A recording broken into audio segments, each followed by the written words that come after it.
Right, this week, seen a lot of chat about Liverpool, hasn't it? A lot of chat about Liverpool. And, of course, their best 11. It was a fourth defeat in a row. Joe's asked me, you've written this, haven't you? Crushing fourth defeat in a row. You wanted to get that in. It was probably closer than I think you remember it. No. But it was a fourth defeat in a row. And that, worth pointing out, that was followed by a very strong Champions League win midweek for Liverpool. But it did come after Arne Slot dropped Mo Salah for that match. And that is something that Jamie Carragher spoke about. And he said needed to happen after the United game. So here's what Carragher had to say. This was on Sunday evening. What I would say with Mo Salah right now is I think we're at the stage where I don't think Mo Salah should be like a Virgil van Dijk, where it's like first name on the team sheet. So Liverpool have got 2 away games, one in the Champions League in Frankfurt, and then they go to Brentford. I don't think Mo Salah should start both of those games. He should always be starting at Anfield because Liverpool are going to be on top, be around the edge of the box, and more often than not, he scores in those situations today. But I do think with away games and helping your right fullback as well, I don't think Mo Salah should be starting every game right now, certainly away from home, with the form that he's in. And he was spot on, wasn't he? Because he then didn't start away at Frankfurt. Of course, Carragher was speaking before the Frankfurt game, and that has sprung up a lot of debate whether Mo Salah should be in Liverpool's strongest 11. So that is what we've tasked Loz with today, coming up with Liverpool's strongest 11. I think there's debate all over the pitch here, in the wings, in the midfield, at fullback. But let's start in goal, I think, Loz. And this is to retain the titles. This is what you think this season, right? Right, yeah. Strongest 11. I think this is a really great way to explore where Liverpool are at right now and, what shape we're going for. But I think there is only one goalkeeper that, at the moment, I feel 100% trust in. I think Mohamed Salah is growing into the role, but Alisson Becker is the best goalkeeper in the world for me. And I think he's, if you guys disagree on him being the best, I can say he's in the top 3 or whatever it is. Yeah. But I think he's the most valuable to us, and he really adds a lot of value to the side. You see when he's not in the team, there are a few times, I've got to admit, over the last few weeks where I've looked at a goal going in, even the Bournemouth goal at Anfield, I thought to myself, he's already going down, whereas Alisson's big, he keeps his shoulders nice and broad, and I'm not in any position to criticise a goalkeeper, but at the same time, I think Alisson would have made a few of these saves over the last Is that a weeks. concern for you then when he doesn't play? Because you look at the backup you had last season in Kelleher, who obviously widely regarded by many people as the best backup there, and Alisson did miss periods of that.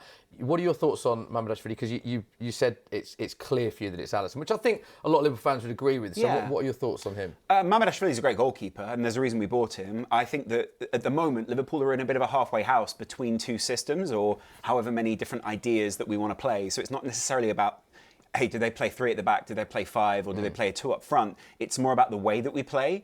And I think maybe Alisson might not be suited for he's a great goalkeeper, so it's hard to say he's not suited, but he might not be suited for where we're aiming for. And so this, again, in that transition time, I still think we go for the number 1 rather than go for the guy we're transitioning towards, even though Mohamed Salah is obviously a starting international goalkeeper.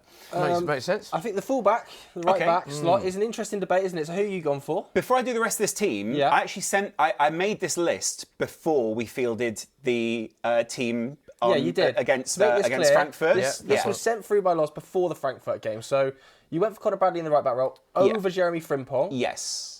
Who's the new summer arrival? Why is that? I'm going to put him out there, so it's not necessarily a flat back 4. Okay. Is what I'll say. Conor Bradley is obviously an academy product for Liverpool. We need to keep academy products in the team, and I think he needs a little bit of faith right now. There are a few question marks around him at the moment because Frimpong has come in. But I think he also adds a lot up front. I like his dynamism. He's obviously a great asset on the international stage. I think he's one of those guys that I think is growing into his role. He's been through so much over the last few years, not only personally, but also on the field as well. And I think if we back him in this time, he'll be one of our stars in the future. Let's bring the ass in here, because watching Liverpool this season, and it's worth pointing out as well, they're still very much in the title race. I think a lot's made when a couple of losses happen. But do you feel, looking at Liverpool, 4, correct, that the Trent miss is a big miss now that you're watching Liverpool without Trent? Of course. I think that's the easiest question in the world, to be honest. Yeah, exactly. I've seen a graphic on social media this week, depicting Trent and Robertson last season and what percentile they lie in when it comes to build-up. I think it was Trent 95th percentile, Robertson 94th. Whether it was Frimpong and Kerkez or Bradley and Kerkez, one of the two, they were like 42nd and 43rd. So when you're talking about how you're playing out from the back, Trent almost felt like a cheat code at times because of he has a limitless bag when it comes to passing. He has almost every single pass in the book. Anyone in that regard after Trent would have been a downgrade in terms of just passing the ball. And I think at the moment it is proving to be kind of a transition, looking for the next guy. Connor Bradley has qualities, no doubt about it. I think he showed at times the last few seasons when Trent was injured or when Trent was unavailable, he is a good player. But to ask him to replicate what Trent's been able to do over the last season, I totally agree, that is a massive ask. It's more of a noticeable when you take someone out of the team, like actually the hole that they leave. But I mean, he's a world-class player. You're pushing him further and further up. I'm pushing him further and further. He's competing with Salah, not Frimpong. Yeah, well, you see where the logic goes in a minute once we kind of get the rest of the team up there. Shall I go centre-backs next? I think so. Let's do it. Right, Yeah. so at the moment, there's only 2 guys that are really fit consistently for Liverpool, and I think it would be unfair or strange right now to put Leone in one of those 2 positions, right? Well, he's got an ACL injury as well, so he can't be in the strongest 11. But he was, yeah, exactly. But that's a little bit hard. But he was very strong. You did know that, right? Yeah, I did know that. I watched that. But he's a very strong centre back. Sorry, you've absolutely done it. Yeah, he is a great centre back though, and I feel really bad for him. Obviously, arriving at the club and you want to put your stamp on the game. Yeah, it's tough. And he was off in like the 60th minute, I think, against Southampton. Yeah, It was really unfortunate for him. He's a young guy. And then I think those 2 are the only option we have right now. However, I think during games you could rotate Ibrahim Konate out and essentially play kind of closer to a back 3 with someone like Joe Gomez. But I think then it's only logical to put Kerkez on that side. I don't really think there needs to be a discussion at the moment about centre-backs, even though I know that in my mind, I think Ibrahim Konate is already off. I think the left-back slot, we saw against Frankfurt, the quality that Andy Robertson still has, the pass for Katike, I think his relationship with Van Dijk as well, I certainly think Van Dijk looks better with Robertson outside him. I'm not sure that partnership is totally formed with Kerkez yet. What have you made of Kerkez's start? Yes, I mean, Poor, to be honest with you. I think Kerkez was really good at Bournemouth last season. I thought it was a move when it happened that seemed like a no-brainer. He seems like the next step from Robertson in terms of even the way he played last season. But I found it really interesting to see how they've deployed him. At Bournemouth, he was maybe the most attacking left back in the league. He was aggressive, bombing down the line, entering the box so many times. Yeah. At least in the first few weeks. I think it maybe has changed a little bit more recently against United, for example. But I was seeing Kerkez in a 3 in build-up. Like he's almost making inverting runs. And I'm thinking, was this the way that Kerkez was best utilized at Bournemouth? I was expecting him to be a high-flying wing back here. I would actually probably argue at the moment, Laws, that maybe Robertson is the better fit at this current time for Liverpool. And I even look sometimes when I'm watching Liverpool, it feels like they don't really trust him all that much when they have the ball. I saw numerous times he's making runs, Gakpo wide open to pass them. He didn't pass them one single time. I'm even looking at Van Dijk. It almost feels like he's looking at Kerkez sometimes and then completely going the other way. So I think at the moment there might be a disconnect between. Arne Slot's mirrored that. 17 minutes, Robertson, this season. It's interesting as well. One of only 5 Liverpool players to have started every Premier League game, Kerkez. When you think that there is, good competition in Robertson, who's been at Liverpool for years. It's interesting that Robertson hasn't started a Premier League game yet. Well, it's like I'm saying, I think there's this halfway house that Liverpool are in at the moment, and I think they want to bed Kerkez in. I think they know that they need that pace and that dynamism that he brings going forward. Yeah. But at the same time, people are saying to me, do you think Van Dijk trusts Kerkez? I don't think Van Dijk trusts anyone in football that's left or right of him. I basically think that you have to be strong enough to play alongside Van Dijk and take whatever it is that he tells you and take the instruction. And I think Kerkez is still learning to play in that kind of next to Van Dijk role. And you can kind of see it sometimes. I think that's fair enough. He's a young guy and he's transitioning to the team. But for me, the reason I play him is the same reason I play him. Bed them in, get them minutes, get them used to the system they're going to have to play. That's what makes logical sense to me. Okay. Should we do midfielders? Because the shape is quite interesting so far. With So midfield 2, I'm going to put them both down. Yeah, I think you should. Okay. Because it's going to be apparent very quickly that there's no Gravenberch. I put these 2 names in there before the Champions League game. Yeah, he did, to be fair. And then they started that. And I had a lot of discussions with other Liverpool fans when I was putting this list together, just to kind of sense check it. The reason I play these 2 is mainly because I think Liverpool are going to go into a more rotational midfield where we do kind of bring these guys up alongside these 2 midfielders. Yeah. And you saw the effect that they had, obviously against Frankfurt, so it's a slightly different level defensively. But you saw how dominant they were in passing, how well they could distribute the ball. And I think that's where Liverpool struggle a little bit. Gravenberch is a fantastic carrier of the ball, but he's not got a fantastic passing range. And that's not a criticism of him.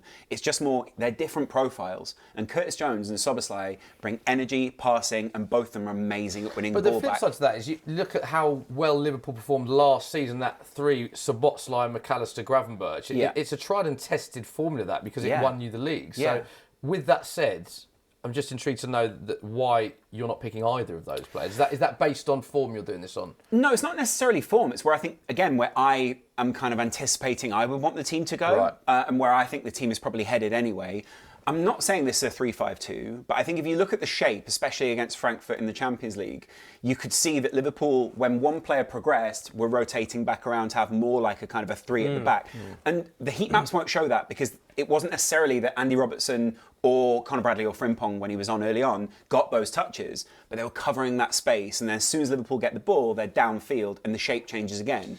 And so I think, but was that helped by the fact you could have Robertson was playing left back, so when he tucked in to create that back three against Frankfurt, it felt more natural maybe than Kirkes playing as a member of the centre backs. Right, but don't get it mixed that just because Kirkes is good at going forward, therefore he's not good one-on-one, or that he's not able to tuck back in. One thing that Arne Slot flagged in his press conference before the Brentford game, that not only is he exceptional going forward and we haven't really used him, he literally said Gakpo just hasn't made those passes and I want him to make more of those passes.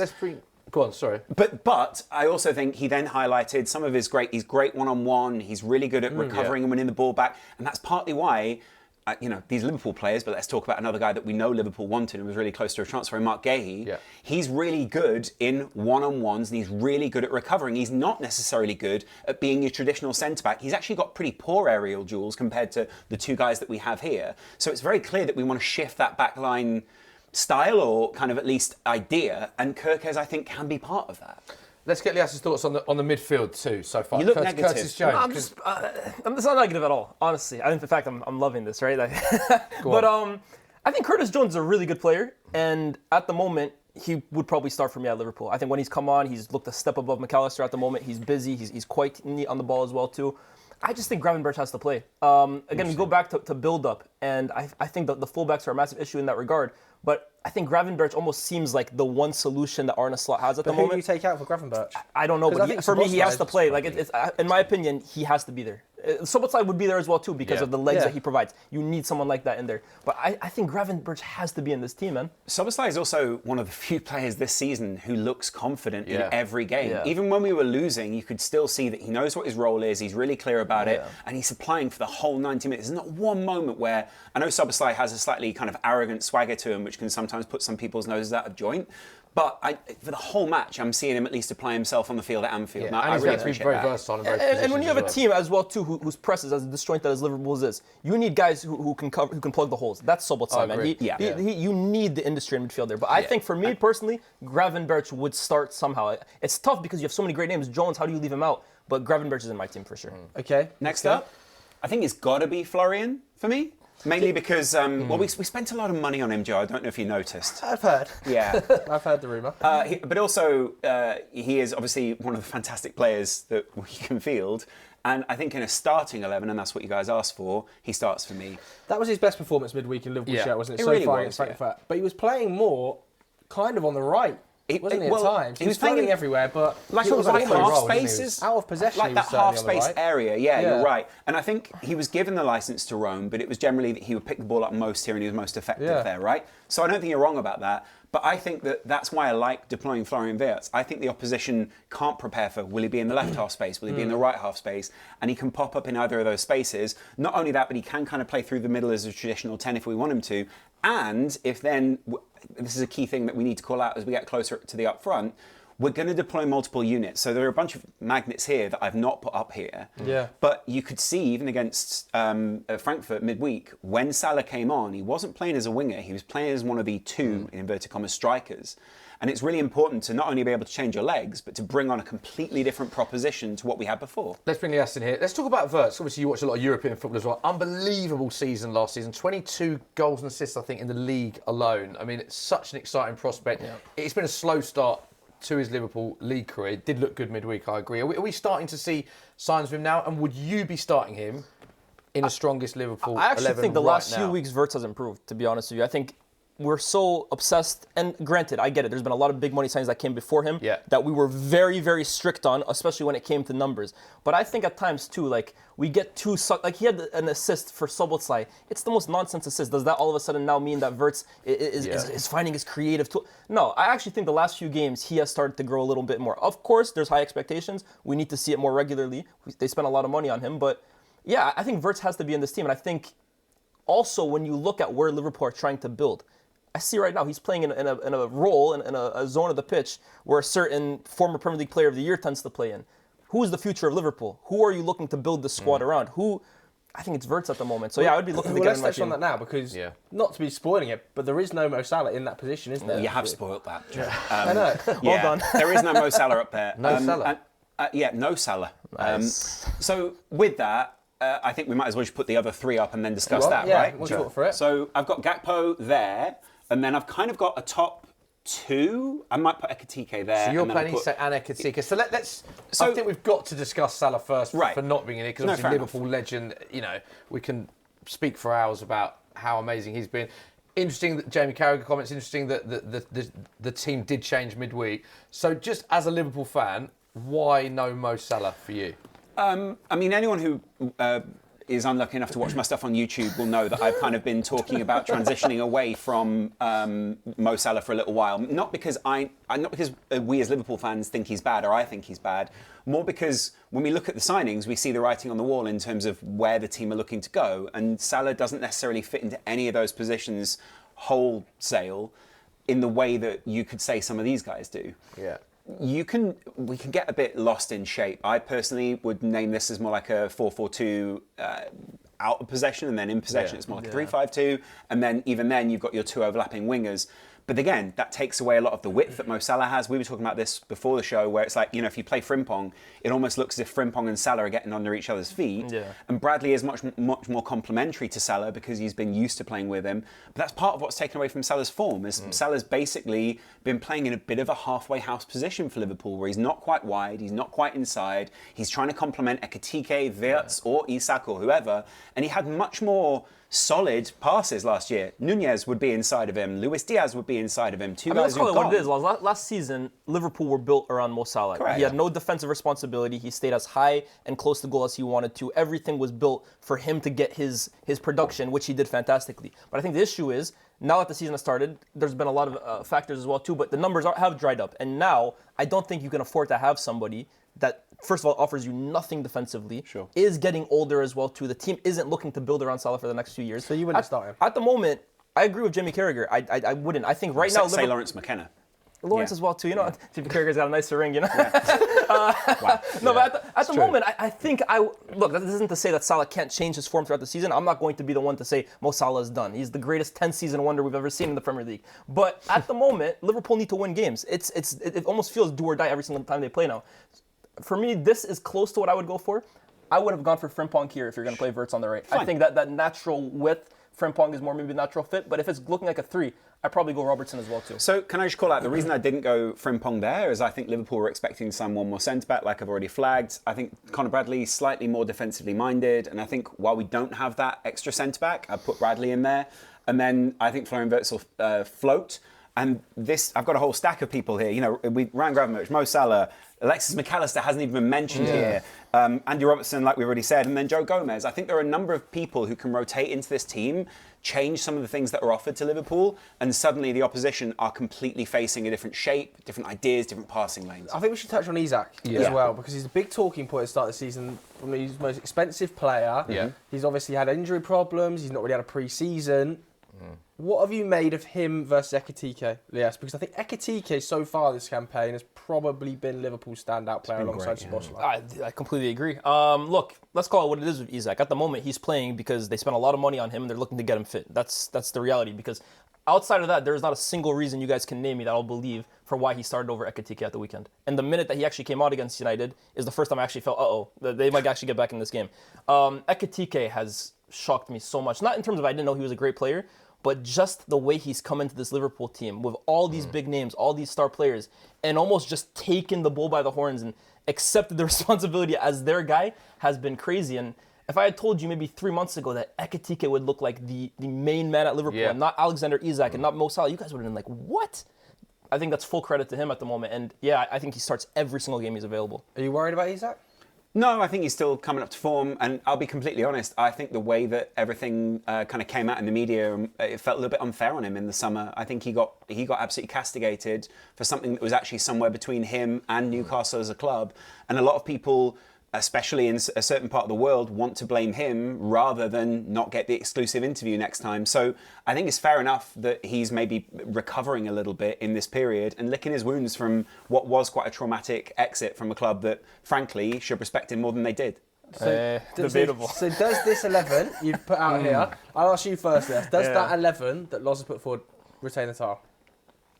I don't know. I think that's the main question. Like, is this almost like we're putting this team out to get us results and get the season back on track, or is this actually like a sustainable team that for the rest of the year can get Liverpool back to where they want to be? I'm not sure Liverpool win a league title this year if Mo Salah doesn't get back to the form he showed last year, or at least close. I think that's my main thing, right? We went into the season hyping up Liverpool because they were the league winners with the best player in the league, adding a bunch of great players. If Salah's not part of that, or if Salah isn't close to what he was last season, I'm not sure I feel the same way anymore. So at this moment, this looks like a much more stable team than the team that lost 4 games in a row, no doubt about it. But can it win a league title?